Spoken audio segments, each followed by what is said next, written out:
Please subscribe before watching the movie.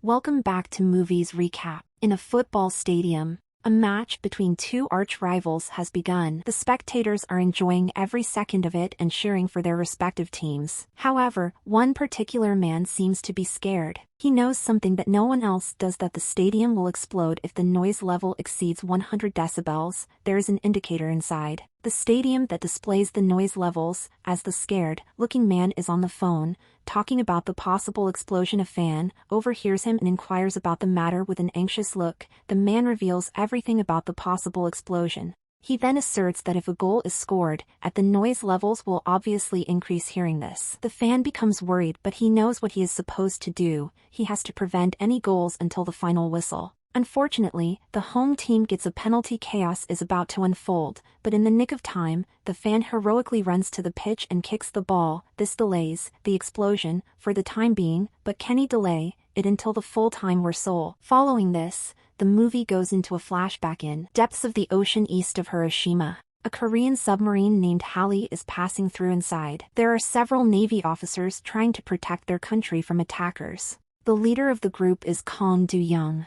He is the same scared man from the first scene. Unfortunately, one day they come under heavy fire as an enemy submarine starts bombarding them with missiles. King calms his crew down and tries his best to guide them towards safety, but is unsuccessful. At the end, Hale crashes at the bottom of the ocean. This scene them fast forwards by a year, and Kong, who is still alive, has started living a normal life. He has retired from his duties and spends most of his time with his wife, Yoo-jung, and their daughter Sol. One day, as he is heading to a press meeting, suddenly, he receives a call from an unknown number. The person on the other end explains that explosives have been planted at an amusement park and also at a major's house. He then asks Kong to select a location of the two, but as expected, the latter hangs up. Following this, Kong attends the press meeting where he is asked about the submarine disaster that killed many crew members. One of the reporters even asks Kong if he did anything to help the situation at all. However, he does not answer any of them and remains silent. Now, that's how you do a press conference. Next to the major receives a parcel at his home, and on opening it, he finds a bomb inside.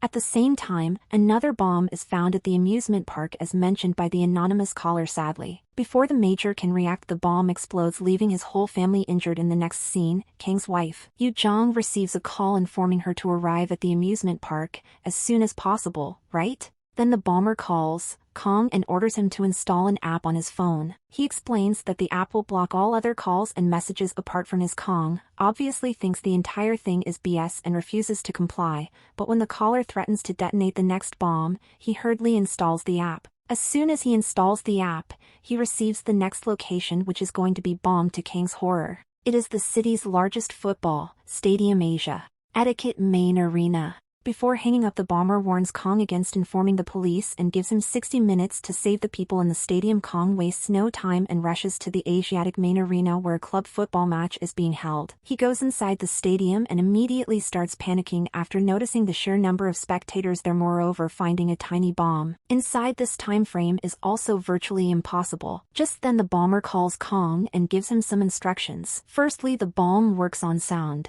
If the noise inside the stadium reaches 100 decibels, it will get activated. The bomber also reveals that the bomb is inside the VIP sitting area. That's not the worst thing in the world. Only psychopaths can afford those seats. In the meantime, a news reporter, O'Day, hears Kong talking to the bomber. He recognizes him as the captain of the doomed Hollis submarine and inquires if everything is okay. Kong simply mentions that a bomb is going to explode if they make too much noise before walking away. Hearing this, O'Day becomes terrified and he starts ideas on how to control the crow. When nothing comes up, he covers his mouth and rushes to the field in an attempt to distract everyone. The plan works for a while and the crowd becomes silent, but soon he is taken away and the match resumes. Meanwhile, Kong is still on his way to the VIP sitting area, which is exactly on the opposite side of the stadium. Unfortunately, at the same time, the match goes to penalties and a player scores a goal. This prompts the crowd to go wild and the sound level easily crosses 100 decibels, hence activating the bomb. Soon after, an anxious Kong reaches the location and starts searching the room haphazardly. Luckily, he finds the bomb inside an aquarium and takes it out. He then asks everyone in the VIP area to evacuate. All the people comply and they rush to safety. However, one kid is left behind with only 5 seconds on the bomb. Timer Kong, who is already out, sees this and rushes to save the kid. He covers her body with his, and at the same time, the bomb explodes. Fortunately, both of them survived, and as Kong walks out of the room holding the little kid, everyone claps for him. With respect, "You still blew it with the submarine, buddy, but good job later." As Kong is leaving the stadium, he again receives a call from the bomber who reveals the next target. It turns out to be a local swimming pool resort, which is always sprawling with people. The timer also starts, which is for exactly 60 minutes since the resort is very far away. Kong asks the reporter O'Day to lend his car for the day. The latter obliges, but only on the condition that he can join. Kong doesn't want to endanger one dot, but since he doesn't have much time, he agrees. On the other hand, as Seoul is returning home alone, she gets kidnapped. Meanwhile, Kong showcases his impeccable driving skills and manages to reach the resort in a matter of minutes. But in the process, he breaks every traffic rule imaginable, right? Then Kong receives a call from the bomber. And this time, he also receives a picture. It is of his daughter Seoul, who has been tied and placed inside a black car. The picture devastates Kong, but he quickly regroups and focuses on the task at hand. And he then proceeds to the swimming pool, but not before ordering O'Day to search for the black car. Shortly after Kong starts looking for the bomb around the area, he suspects that it is inside the water like the last time. And surprisingly, he is correct to get a closer look. Kong dies inside the pool and tries to disarm it elsewhere at the amusement park. His wife, Yoo Jeong, has arrived at the scene wearing a bomb suit. It turns out that she is one of the best bomb diffusers in the city, and that's why she has been called upon. Unfortunately, while she is trying to concentrate, a couple living in the nearby apartment makes a loud noise. This activates the bomb and the clock starts ticking. At this instant, we are shown the scenes of 2 different places, the swimming pool and the amusement park, where the husband and wife are both trying to defuse bombs. The situation is tense in both places, and in the end, they decide to shield the bomb with their own bodies, hoping that it can save people. I guess neither of them are very happy with their marriage. However, when the timer runs out, nothing happens. Officers at the amusement park assume that it is a prank. But right then Kong receives the call that is connected to the timer near his wife.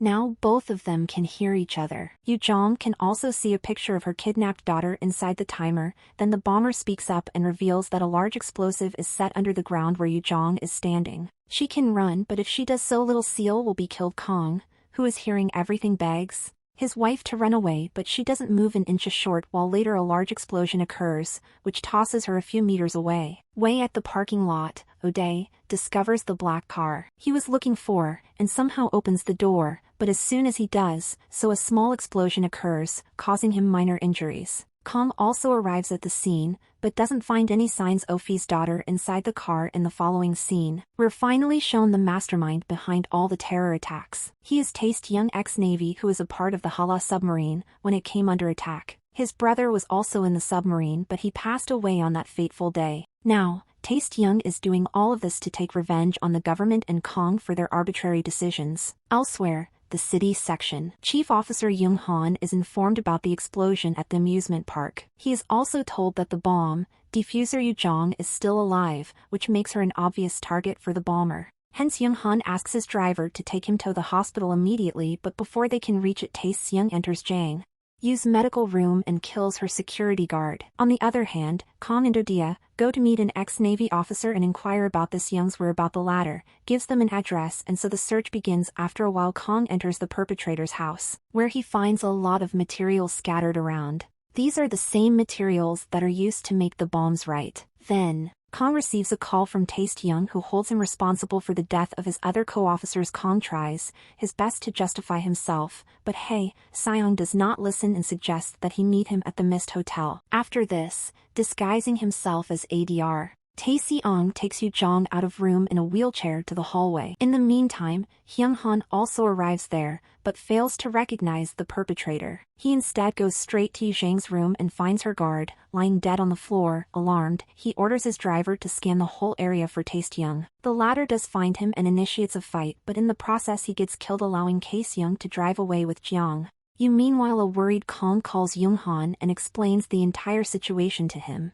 He also reveals about the bomb-related materials found at the perpetrator's house soon. Kong and O'Day arrived at the Mist Hotel and begin searching for the bomber, but instead they find a little seal sleeping on a couch, wearing a jacket covered with explosives. Meanwhile, Hyung Han and his team inspect the perpetrator's house and deduce that the explosives are connected to different ships and it is difficult to defuse them. Elsewhere, Tae-young enters the seminar hall of the Mist Hotel, wearing another jacket full of explosives and greets the crowd hearing his voice. Kong rushes to the hall and confronts him. He tries his best to calm the bomber down, but to no avail. Young keeps on accusing Kong for the death of his brother, Tae-ong, and several other officers. He also belittled him for taking advantage of the situation for his own benefit. Following this, we are taken into a flashback. It has been 11 days since Hallie has been stuck at the bottom of the ocean. Tyrion can be seen talking to his brother and mentioning that he has full faith in Captain Kong and his ability to save them. Then Kong receives a telegram message from the headquarters stating that it will take around 15 days for help to arrive with only 19% oxygen left in the submarine. The Navy officers start to panic, hence to control the situation and save as many officers as possible. Ken comes up with a plan. He gets Astering into different lengths and informs the officers that whoever gets the longest length of string will survive and the others will have to sacrifice themselves one by one. The officers start pulling the strings from Kang's hand and let fate decide their survival. Casey-on gets a longer string while his brother Tae-yong pull shorter one. Devastated, Tae-yeon tries to protest against the captain, but he is pushed away. Then right before his eyes, Tae-young and the others who got shorter strengths are forced to leave the place back to the present. Young tells Kong that his wife is trapped inside a car parked outside the hotel, and now he only has 3 minutes to save both his daughter and wife. He also mentions that Kong needs to take the jacket he is wearing near both to disable the timers with the clock ticking by Taste. Young makes the situation even more difficult by attacking Kong to go back and forth for a while, but in the end Young Han arrives and shoots Stacy on dead. Following this, with only about 90 seconds left, Kong jumps from the top floor of the Mist Hotel and manages to reach his wife. He then defuses the bomb in the nick of time and saves her. But by this time only 23 seconds are left on the timer. So without caring about anything else, he drives the car inside the building, and finally reaches his daughter. He then gets out of the car and defuses the bomb right before it explodes in the last scene. Xian Kong accepts his mistake and takes responsibility for the dead officers in front of the media. He mentions that the incident happened because of his silly decisions and that he should have acted more wisely. The movie ends with Kong visiting the tombstones of the deceased soldiers and giving them his final tribute. Subscribe for more videos like this, turn on notifications and leave a like to help the channel out. Thank you for watching.